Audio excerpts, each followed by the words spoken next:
നമുക്കെല്ലാവർക്കും അറിയാവുന്ന കഥയാണ് നിക്കോള ടെസ്ലയുടേത്.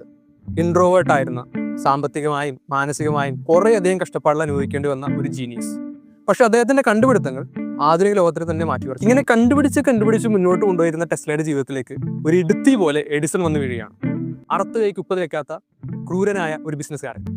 ബാക്കിയുള്ളവരുടെ കണ്ടുപിടുത്തങ്ങൾ കട്ടുകൊണ്ടുപോയി സ്വന്തം കണ്ടുപിടുത്തങ്ങളായിട്ട് അവതരിപ്പിച്ചുകൊണ്ട് അത് വിറ്റ് കാശാക്കുന്ന ഒരു ബൂർഷ്വാ മൂരാച്ചി.